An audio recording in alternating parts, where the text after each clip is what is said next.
நமது இரட்சகராய் இயேசு கிறிஸ்து நாமத்தில் உங்களுக்கு என்னுடைய கனிவான வாழ்த்துக்கள்.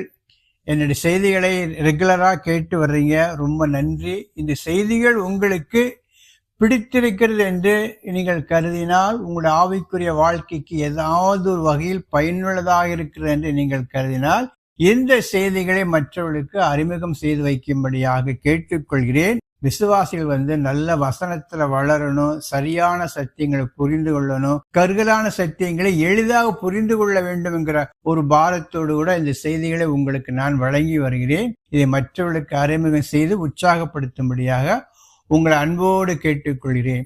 இன்றைக்கு நாம் தியானிக்க போகிற தலைப்பு என்னவென்றால், மரண தண்டனை என்றால் என்ன, கேபிட்டல் பனிஷ்மெண்ட் என்றால் என்ன, இதை பற்றி வேதம் என்ன சொல்கிறது, பழைய ஏற்பாட்டில் இதை குறித்து என்ன பார்வை உள்ளது, புதிய ஏற்பாட்டில் இந்த மரண தண்டனை குறித்து என்ன சொல்லப்பட்டிருக்கிறது, இன்றைக்கு அதை கிறிஸ்தவம் ஏற்றுக்கொள்ள வேண்டுமா, என்னென்ன காரியங்களுக்கெல்லாம் மரண தண்டனை வழங்கப்பட வேண்டும், அதை யார் நிறைவேற்ற வேண்டும், அது எப்படி நிறைவேற்ற வேண்டும், இன்றைய உள்ள காலகட்டத்துக்கு மரண தண்டனை நீக்கப்பட வேண்டுமா, இது போன்ற பல கேள்விகளுக்கு இந்த காணொலியில் சுருக்கமான ஒரு பதிலை நீங்கள் பெற்றுக்கொள்ளலாம். இந்த செய்தியை முழுமையாக நீங்கள் கேட்கும் பொழுது மரண தண்டனை பற்றியுள்ள பார்வை, கிறிஸ்தவத்தின் பார்வை உங்களுக்கு தெளிவாக புரியும்.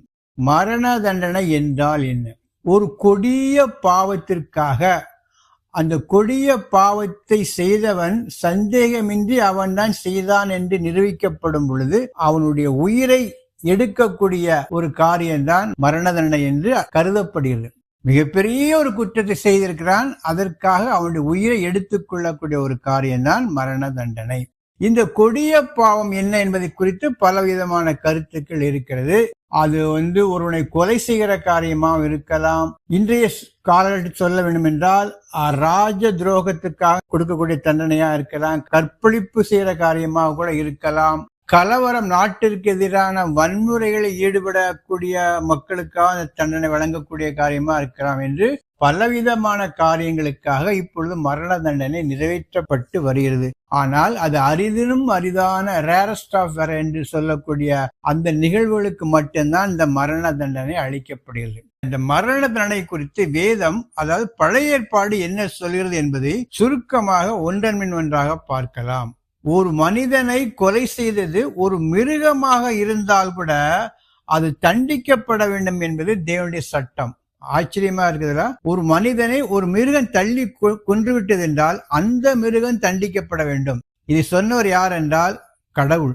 ஆதியாகமம் புத்தகம் 9வது அதிகாரம் 5வது வசனம் படிக்க, உங்களுக்கு உயிராய் இருக்கிற உங்கள் இரத்தத்திற்காக பழி வாங்குவேன், சகல ஜீவ ஜந்துக்களிடத்திலும் மனுஷனிடத்திலும் பழி வாங்குவேன், மனுஷனுடைய உயிருக்காக அவனவன் சகோதரனிடத்தில் பழி வாங்குவேன். உங்கள் இரத்தத்திற்காக சகல ஜீவ ஜந்துக்களிடமும் மனிதனிடத்திலும் நான் பழி வாங்குவேன். பாருங்க, அது மனிதன் கொண்டாலும் சரி, அது மிருகம் கொண்டாலும் சரி, அதற்கு நான் பழி வாங்குவேன் என்று ஆண்டவர் சொல்லியிருக்கிறார். இன்னும் தெளிவாக பார்க்க வேண்டும் என்றால் யாத்ரா புத்தகம் 21வது அதிகாரம் 28வது வசனம் படிக்க, ஒரு மாடு ஒரு புருஷனையாவது ஒரு ஸ்திரீயையாவது முட்டினதினால் சாவுண்டானால் அந்த மாடு கல்லெறியப்பட வேண்டும், அதன் மாம்சம் புசிக்கப்படலாகாது, அப்பொழுது மாட்டின் எஜமான் ஆக்கினைக்கு நீங்களாயிருப்பான். இதுல என்ன சொல்லப்பட்டிருக்கிறது என்றால், எருது ஆணையாவது பெண்ணையாவது முட்டி கொன்றால் எருது நிச்சயமாக கொலை செய்யப்பட வேண்டும். அதனால அந்த ஓனர் தண்டிக்கப்படக்கூடாது. மிருகம் செய்த கொலைக்கு மிருகம்தான் தண்டிக்கப்பட வேண்டும். எப்படி பாருங்க, அந்த மிருகத்தையே தண்டி சொல்றாரு. மனிதனை விட அப்புறம் முதல்ல ஒரு மிருகம் ஒரு மனிதனை கொன்றால் கூட அந்த மிருகம் தண்டிக்கப்பட வேண்டும். இது முதல் ஸ்டெப். அடுத்தபடியா பார்க்கும் பொழுது மனிதன் கொலை செய்தால் மனிதன் தண்டிக்கப்பட வேண்டும். மிருகத்துக்கே அப்படி சொல்லும் போது மனிதன் விட்டுவார் ஆண்ட, மனிதன் தவறு செய்தால் கூட மனிதன் தண்டிக்கப்பட வேண்டும் என்பது ஆதியாகமம் 9:5 தெளிவாக சொல்லப்பட்டிருக்குது. அதை தவிர லேவியராகமம் புத்தகம் 24வது அதிகாரம் 17வது வசனத்தை பார்க்கும் பொழுது, ஒரு மனிதனை மனிதன் கொலை செய்தால் அவன் நிச்சயமாக மரண தண்டனை அடைய வேண்டும் என்று லேவியராகமம் 24:17. இப்படி ஒரு கொலை செய்தவனுக்கு மனிதனாக இருந்தாலும் சரி, மிருகமாக இருந்தாலும் சரி, அவனுடைய உயிரை பறிக்க வேண்டும், அவன் உயிரை சட்டப்படி எடுத்துக்கொள்ள வேண்டும் என்பதுதான் பழைய ஏற்பாட்டில் மரண தண்டனை குறித்துள்ள காரியமாக இருக்கிறது. அடுத்தபடியாக இந்த புதிய ஏற்பாட்டில் அப்போஸ்தலனாகிய பவுல் இந்த மரண தண்டனை குறித்து என்ன சொல்கிறார் என்பதை சுருக்கமாக பார்க்கலாம். ஒன்று என்னவென்றால், அப்போஸ்தலர் நடபடிகள் 25வது அதிகாரம் 11ஆம் வசனம். அதாவது தன்னை விசாரிப்பதற்காக பெஸ்துவின் முன்பால் கொண்டு செல்லப்பட்ட பொழுது அந்த அதிபதியிடம், அந்த கவர்னரிடம் சொன்ன வார்த்தை என்னவென்றால், படிக்க, நான் அநியாயம் செய்து மரணத்துக்கு பாத்திரமானது ஏதாகிலும் நடப்பித்ததுண்டானால் நான் சாகாதபடிக்கு மனு கேட்க மாட்டேன். இவர்கள் என்மேல் சாட்டுகிற குற்றங்கள் முற்றிலும் அபத்தமானால் அவர்களுக்கு தயவு பண்ணும் பொருட்டு ஒருவரும் என்னை அவர்களுக்கு ஒப்புக் கொடுக்கலாகாது. ராயருக்கு அபயமிடுகிறேன் என்றான். நான் அநியாயம் செய்து மரணத்துக்கு பாத்திரமான ஏதாவது காரியம் பண்ணியிருந்தால் நான் சாகாதபடிக்கு மனு கேட்க மாட்டேன். நான் அந்த பெரிய குற்றத்தை செஞ்சு நான் உங்கள்கிட்ட மன்னிப்பு கேட்க மாட்டேன்ங்கிற காரியத்தை சொல்கிறார். இது தெரிந்து கொள்ளக்கூடிய சத்தியம் என்னவென்றால், சில குற்றங்கள், சில பாவங்கள் உயிரை எடுக்கக்கூடிய தண்டனையாக இருக்கலாம். அந்த குற்றங்களுக்கு என்கிற ஒரு காரியம் தெளிவா சொல்கிறார். அப்படி என்றால் இந்த குற்றத்தை செலுத்தக்கூடிய அதிகாரம் யாருக்கு இருக்குது? அந்த அதிபதியிடம், அந்த மன்னரிடம் இருக்கிறது. அந்த ரோமாவருடைய ஆட்சி காலத்திலையும் மரண தண்டனை இருக்கிறது. அந்த மரண தண்டனையும் போல் ஏற்றுக்கொண்டிருக்கிறார். அப்படி நான் செஞ்சிருந்தா அவங்ககிட்ட நான் உயிருக்காக கேட்டிருக்க மாட்டேன். இப்ப அந்த குற்றத்தை செய்யல அப்படிங்கிற காரியம் சொல்லும் பொழுது இந்த ஒரு வார்த்தையை பயன்படுத்துகிறார். அடுத்தபடியா பார்க்கும் பொழுது ரோமர் 13 இன்னும் தெளிவா இருக்கு. அரசு ஊழியர் யார் என்று பார்க்கும் பொழுது ஒரு காரியத்தை போல் தெளிவாக சொல்கிறார். ரோமர் 13 ரொம்ப தெளிவா இருக்கும், படிக்கலாம். உனக்கு நன்மை உண்டாகும் பொருட்டு அவன் தேவ ஊழியக்காரனாயிருக்கிறான். நீ தீமை செய்தால் பயந்திரு. பட்டயத்தை அவன் விருதாவாய் பிடித்திருக்கவில்லை. தீமை செய்கிறவன் மேல் கோபாக்கினை வரப்பண்ணும்படி அவன் நீதியை செலுத்துகிற தேவ ஊழியக்காரனாயிருக்கிறானே. அது அரசாங்கம் என்றால் என்னென்று பார்க்கும் பொழுது, அவன் தீமை செய்கிறவன் மேல் தண்டனையை வரப்பண்ணும்படி அவன் நீதியை செலுத்துகிற தேவ ஊழியக்காரனா இருக்கிறான். ஒருவன் அநீதி செஞ்சா அவனுக்கு தண்டனை கொடுக்கக்கூடிய இடத்திலிருந்து அவன் நீதியை செய்கிற தேவனுடைய ஊழியக்காரனா இருக்கிறான். அப்படி என்றால் மரண தண்டனை என்பது அரசாங்கத்தால் நிறைவேற்றப்பட வேண்டிய காரியம். அது தனி மனிதன் எடுத்துக்கொள்ளக்கூடிய ஆயுதமாக கருதப்பட முடியாது. இது ரோமருடைய ஆட்சி காலத்தில் இந்த பேட்டர்ன் தான் இருக்குது. அதைத்தான் இந்த மரண தண்டனை நிறைவேற்றக்கூடிய அதிகாரம் என்பது தனிப்பட்ட மனிதர்களுக்கு கிடையாது, அது அரசாங்கத்திடம் இருப்பதாகத்தான் நாம் புரிந்து கொள்ள வேண்டும். இந்த 2 இடங்களிலும் பவுல் தெளிவாக சொல்கிறார், அரசுதான் இந்த தண்டனை நிறைவேற்ற வேண்டும். சில குற்றங்களுக்கு மரண தண்டனை வழங்கலாம் என்கிற காரியத்தையும் பவுல் ஆதரித்து சொல்கிறார். பழைய ஏற்பாட்டில் இந்த மரண தண்டனை எப்படி நிறைவேற்றப்பட வேண்டும் என்றால், அதை ப்ரூவ் பண்ணதுக்கு ஒரே ஒரு சாட்சியை அடிப்படையாக வைத்து தண்டனை வழங்கப்படக்கூடாது. 2 அல்லது 3 சாட்சிகள் வேண்டும் என்று உபாகம புத்தகம் 17வது அதிகாரம் 6-7 வசனங்களில் நாம் படித்து பார்த்தால் தெரியும். ஒரே ஒரு விட்னஸை மட்டும் வைத்து அவனை குற்றவாளி என்று, மரணத்துக்கு எதுவான தண்டனை செய்திருக்கிறான் என்று அவனை குற்றம் சுமத்தி தண்டிக்க கூடாது. 2 அல்லது 3 சாட்சிகள் அவசியம். அதாவது அவனுடைய குற்றம் என்பது தெளிவாக நிரூபிக்கப்பட வேண்டும். அதற்கு 2 அல்லது 3 சாட்சிகள் அவசியம்.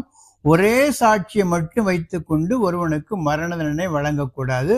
பொய் சாட்சி கூறக்கூடாது. பொய் சாட்சி கூறவனும் தண்டிக்கப்படுவான் என்கிற காரியத்தையும் பழைய ஏற்பாட்டில் நாம் தெளிவாக பார்க்கிறோம். இதுதான் பழைய ஏற்பாட்டில் இந்த மரண தண்டனை பற்றியுள்ள சில அடிப்படை கூறுகள். அடுத்தபடியாக பழைய ஏற்பாட்டில் கொலை செய்தவர்களுக்கு மட்டும்தான் மரண தண்டனை வழங்கப்பட்டது என்பது தவறு. மற்ற குற்றங்களுக்கும் மரண தண்டனை வழங்கப்பட்டது. ஆதியாகம புத்தகத்தில் பார்க்கும் பொழுது கொலை செய்தவர்களுக்கு மரண தண்டனை வழங்கப்பட வேண்டும் என்று சொல்லப்பட்டிருக்குது. ஆனால் மோசேயுடைய பிரமாணத்தில் மரண தண்டனை என்பது பல வகையான குற்றங்களுக்கு வழங்கப்பட்டிருக்கிறது. குறிப்பாக விபச்சாரம் செய்தவர்கள் கொலை செய்யப்பட வேண்டும். லேவியராம புத்தகம் 20வது அதிகாரம் 10வது வசனம். விபச்சாரம் பாவம் பண்ணாலே கல்லெறிந்து கொல்லப்பட வேண்டும். பெற்றோர்களை சபிக்கிறவனும் கொலை செய்யப்பட வேண்டும். யாத்திராம புத்தகம் 21:17, லேவியராகமம் 20:9. அடுத்தபடியாக விக்கிரக ஆராதனை. தேவனை தெரிந்து கொண்ட பிறகு, விருத்தசேதனை பண்ணப்பட்ட பிறகு விக்கிரக ஆராதனை செய்தால் அவன் கல்லெறிந்து கொல்லப்பட வேண்டும், மரண தண்டனை அவனுக்கு கொடுக்கப்பட வேண்டுங்கிற காரியம் உபாகம புத்தகம் 13வது அதிகாரம் 6 முதல் 10 வரை உள்ள வசனங்கள்.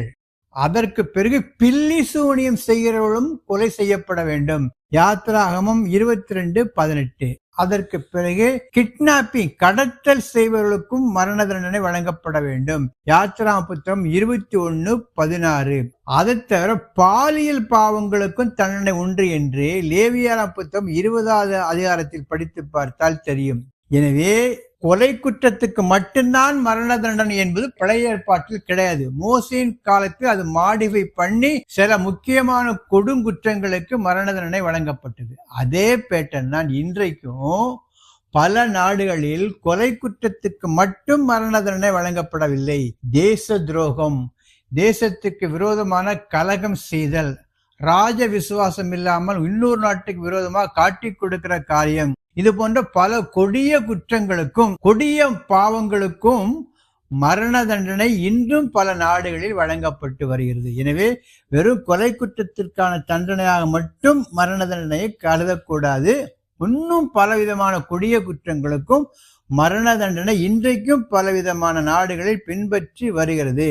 கடுமையான குற்றங்களை செய்த ஒருவருக்கு நீதிமன்ற தீர்ப்பின் அடிப்படையில் அரசு வழங்கும் உயர் தண்டனையே மரண தண்டனை.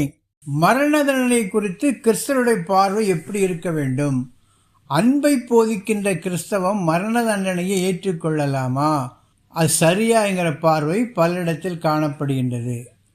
ஒருவனை நாம் மன்னிக்கலாம், சத்துருக்களை சிநேகிக்க வேண்டும் என்று ஆண்டவர் சொல்லி இருக்கிறார். ஒரு கன்னத்தில் இருந்தால் மறுகணத்தை காட்ட வேண்டும் என்பது கடவுளுடைய கற்பனை. ஆனால் தண்டனையை நிறைவேற்றக்கூடிய அதிகாரம் என்பது அரசாங்கத்திடம் இருப்பது. ஒவ்வொரு அரசாங்கத்தையும் கடவுள் தான் முன்குறித்து வைத்திருக்கிறார். நீதியை நிலைநாட்டுவதற்கான ஒரு அதிகாரம் அரசாங்கத்திடம் இருக்குது. நாம் மன்னித்து விடலாம், ஆனால் அதற்கான தண்டனையை நிறைவேற்ற அரசாங்கம் தான் முடிவு செய்ய வேண்டும். அதனால நாம் அந்த தண்டனை நிறைவேற்றக்கூடிய அதிகாரத்தை பெற்றுக்கொள்ள முடியாது. நாம் இந்த சட்டத்தை கையில் எடுத்துக் கொள்ள கூடாது. நாம் மன்னித்து விட வேண்டும். தண்டனை வழங்கக்கூடிய அதிகாரத்தை கடவுளிடமும் அரசாங்கத்திடமும் ஒப்பு கொடுக்க வேண்டும். அப்படி இருந்தால்தான் இந்த நாட்டில் ஒரு பயமில்லாத, குற்றத்தை குறித்து ஒரு பயம் மக்களுக்கு ஏற்படும், குற்றம் செய்கிறவர்களுக்கும் ஒரு பயம் ஏற்படும். அப்படி இல்லை என்றால் நாம் மன்னித்து விட்டால் அது அவருடைய பாவங்களை செய்வதற்கு இன்னும் தூண்டிவிடுவதற்கு ஒரு அடையாளமாக மாறிவிடும். எனவே இந்த அடிப்படையில் தான் நாம் மரண தண்டனையை புரிந்து கொள்ள வேண்டும். குற்றங்களை தண்டிக்கக்கூடிய பொறுப்பு அரசாங்கத்திடம் இருக்கிறது. தனிப்பட்ட பழிவாங்குதல் தடை செய்யப்பட்டிருக்கிறது. நாம் அந்த காரியத்தை எடுத்துக்கொள்ள கூடாது. இறுதியாக ஒரு சில கருத்துக்கள். மனிதன் என்பவன் தேவ சாயலாக நியமிக்கப்பட்டவன். உயர்ந்த ஒரு படைப்பு மனித படைப்பு என்பது. அந்த மனிதனுடைய உயிரை பறிப்பது, அவனுடைய இரத்தத்தை மண்ணில் சிந்தப்படுவது என்பது மிகப்பெரிய ஒரு கொடிய பாவம். இந்த கொடிய பாவத்திற்கான தண்டனை என்பது அவனுடைய உயிரை எடுத்துக்கொள்வது அல்லது உயிரை மாய்ப்பது. இந்த தண்டனையை ஆண்டவர் எந்த தனிப்பட்ட மனிதனுக்கும் வழங்கவில்லை. அதை நிறைவேற்றக்கூடிய அதிகாரம் என்பது அரசாங்கங்களுக்கு தேவன் வழங்கி இருக்கிறார். ஏனென்றால் ரோமர் 13:4 பார்க்கும் பொழுது, நீதியை நிறைவேற்றுகிற, நீதியை சரி கட்டுகிற, அநீதியை சரி கட்டுகிற ஒரு மனிதனாக அரசு ஊழியன் காணப்படுகின்றான். எனவே அந்த பட்டயத்தை அவன் சரியானபடி கையாள வேண்டும். எனவே மரண தண்டனை என்பது தேவனுடைய பார்வையில், வசனத்தின் பார்வையில் ஏற்றுக்கொள்ளக்கூடிய ஒரு உபதேசம். தனிப்பட்ட முறையில் அந்த நபரை நாம் மன்னிக்கலாம், ஆனால் தண்டனை என்பது வழங்கப்பட்டே ஆக வேண்டும். உயிருக்கு உயிர் என்பதுதான் தேவனுடைய மிகப்பெரிய கோட்பாடு. அப்படி செய்தால்தான் உலக மக்கள் மத்தியில் அந்த குற்றத்தை பற்றியுள்ள ஒரு பயம் ஏற்படும். இந்த செய்திகள் உங்களுக்கு பிடித்திருக்கும் என்றால் லைக் கொடுங்க, கமெண்ட் பண்ணுங்க. இதை பற்றி உள்ள உங்களுடைய கருத்துக்களை யூடியூபில் பதிவிட்டால் அது அடியேனை உற்சாகப்படுத்தும். கர்த்தர் மகிமைப்படுவாராக. ஆமென்.